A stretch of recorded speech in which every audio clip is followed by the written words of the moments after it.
할렐루야! 오늘도 말씀이 우리 삶 가운데 머물고 우리가 그 말씀 안에서 하루를 살아가기를 간절히 원합니다. 요한복음 2장은 물이 포도주로 변하는 잔치의 이야기에서 매우 다른 장면으로 우리를 데려갑니다. 기쁨과 풍성함의 자리에서 이제는 긴장과 충돌의 자리로 이동합니다. 이 전환은 우연이 아닙니다. 요한은 예수님의 사역이 단지 우리의 필요를 채워주는 데서 끝나지 않고 우리가 익숙해진 질서 자체를 다시 묻게 만든다는 사실을 보여줍니다. 오늘 본문은 예수님의 분노가 두드러지는 장면으로 자주 기억됩니다.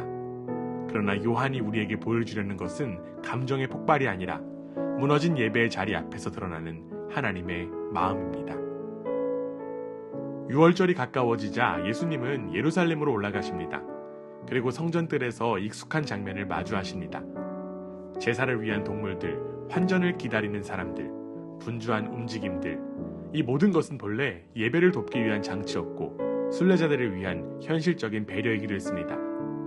그러나 예수님은 그 장면을 그냥 지나치지 않으십니다.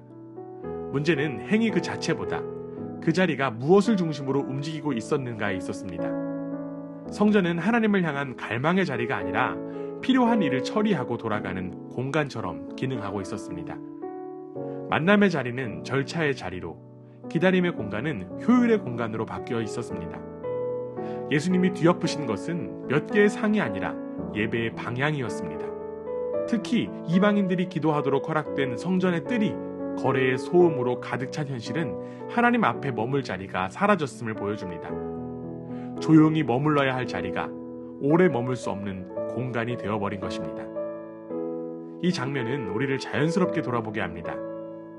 예배가 만남이라기보다 과정이 되고 신앙이 관계라기보다 역할처럼 느껴질 때가 있습니다.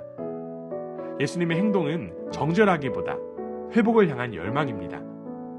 내 아버지 집이라는 말씀 속에는 이 자리가 다시 하나님을 향한 자리로 회복될 수 있다는 조용한 선언이 담겨 있습니다. 예수님의 행동을 본 제자들은 시편의 말씀을 떠올립니다. 주님의 집을 생각하는 열정이 나를 삼킬 것이다. 이 기억은 예수님의 행동이 단순한 감정의 폭발이 아니라 하나님을 향한 깊은 열망에서 비롯되었음을 붙드는 반응입니다. 성전이 본래의 자리에서 벗어난 현실을 예수님은 그냥 지나치지 않으셨던 것입니다. 그러나 유대 사람들의 반응은 다릅니다. 그들은 묻습니다. 당신이 이런 일을 하다니 무슨 표징을 우리에게 보여주겠소? 그들이 원하는 것은 설명이 아니라 검증입니다. 예수님의 행동이 정당하다는 근거, 곧 권위를 확인할 표징을 요구합니다. 예수님의 대답은 예상과 어긋납니다. 이 성전을 허물어라. 그러면 내가 사흘 만에 다시 세우겠다. 이 말은 즉시 오해를 낳습니다. 사람들은 성전 건물을 떠올립니다. 그러나 요한은 분명히 말합니다. 예수님께서 말씀하신 성전은 자기 몸을 가리킨 것이었습니다.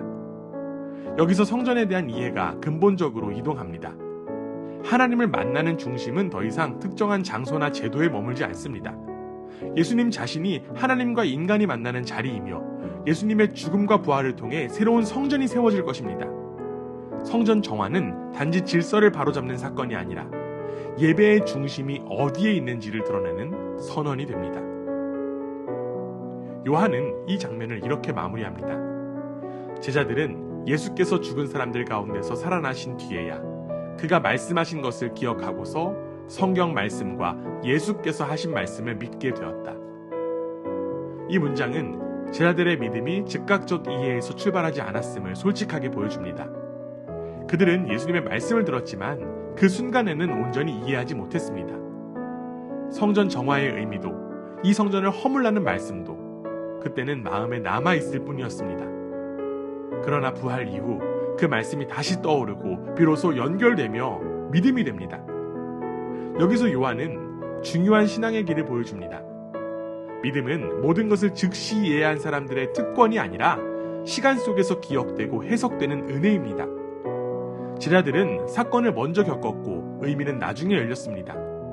부활은 과거의 말과 사건들을 새롭게 조명하는 빛이 되었고 그 빛 아래에서 제자들은 성경과 예수님의 말씀을 함께 믿게 되었습니다.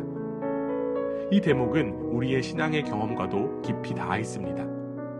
지금은 이해되지 않는 말씀, 설명되지 않는 사건, 마음에 걸려있는 장면들이 있습니다. 그러나 요한은 말합니다. 모든 이해가 지금 완성되지 않아도 괜찮다고. 믿음은 즉각적인 해답이 아니라 부활하신 주님과 함께 기억이 새로 열리는 과정이라고 말입니다. 그래서 이 구절은 우리를 조급하게 만들지 않습니다. 오히려 우리를 안심하게 합니다. 지금은 다 알지 못해도 주님은 우리의 기억 속에 말씀을 남겨두시고 때가 이르면 그 의미를 다시 열어주십니다.